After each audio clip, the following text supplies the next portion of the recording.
ମାଲକାନଗିରି ସମ୍ପାଦକ ମଦନ ସୁନ୍ଦରୀଙ୍କୁ ଅନୁରୋଧ କରିବେ।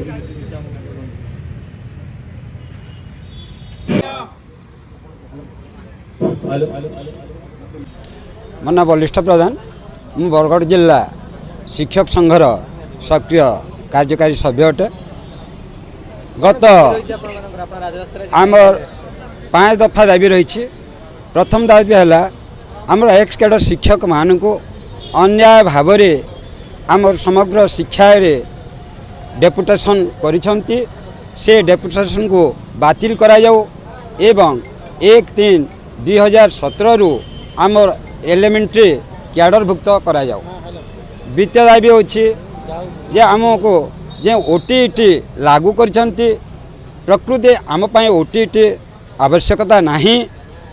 ओटीईटी उच्छेद करी 1/3/2017 रु समस्त को इंक्रीमेंट प्रदान करा जाऊ। तृतीयतः आमको तेजली माध्यम रे दरमा प्रदान करा जाऊ। चतुर्थ आम बकिया 50% रही एरियर दरमा रही से दरमा को तुरंत दिया जाऊ।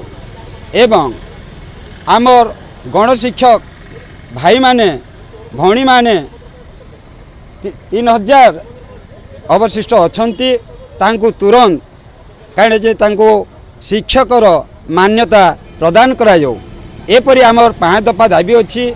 ए दाबी को आमे मुख्यमंत्री को आपण मानक जरिया सूचाई देवा जाऊँ जन देवा जाऊँ। हे माननीय मुख्यमंत्री नवीन पट्टनायक आमे गत 31/7/2023 एवं 1/8/2023 दिन आमे राजधानी मेटरे हजार हजार शिक्षक शिक्षयित्री माने एकजुट होई आमर दाबी को आपण पाखरे पहुँचेछु उपस्थापन करिछु। ए मीडिया भाई मानक जरिया विभिन्न टीवी माध्यम आपण को सचेतन करिछु जणै देछु। जदि आमर ए 5 दफा दाबी पूरण न करंती ताले आमे ए राजधानी माटी आमे छाड़बू नहीं। आगामी दिन में आमर शरत नायक जो महासंघर सभापति अछंती तांकर निष्पत्ति क्रमे ए आमर जो कार्यकारी कमिटी बसिबो से समस्त निष्पत्ति क्रमे आगामी दिन रे आमे चतई देवा चाहूँ आमे जवाब देवा चाहूँ जे हे माननीय मुख्यमंत्री जदि आमर ए 5 दफा दाबी को जदि आपण पूरण न करचंती ताले आगामी दिन रे जो विधानसभा निर्वाचन हेबो से निर्वाचन रे ए एक स्किडर शिक्षक माने ताको जवाब देवे। ना हानिस पात्र बाग राज्य प्राथमिक शिक्षक एसकेडर महासंघर राज्य महासचिव। कौन दाबी रही राजरास्ता कहीं तो आमर आज हूँ ओडिशा प्राथमिक शिक्षक एसकेडर महासंघर जो 5 दफा दाबी अच्छी आज 23तम दिन आज पड़ी भाग पड़ी बरगढ़ जिला को सुदूर 600 किलोमीटर आम भाई मैंने आसछंती। तो सरकार पाखे आम 5 दफा दाबी नौ दीर्घ 7-8 वर्ष है सरकार सहित अनेक दाबी कले समाधान रास्ता से काढ़ुना तेणु बाध्य होगी आज ओडिशा प्राथमिक शिक्षक एसकेडर महासंघ तार 5 दफा दाबी नहीं आज राजधानी में 23तम दिवस आज पहुंची। तो से दाबी है प्रथम दाबी है तो 2016 मसीह 25/7 से सरकार गोटे जियो बाहर कले जोटा कि गणशिक्षक मैंने 8 वर्ष चाकरी करते गोटे एलिमेंटरी लेवल 5 मान्यता देवे।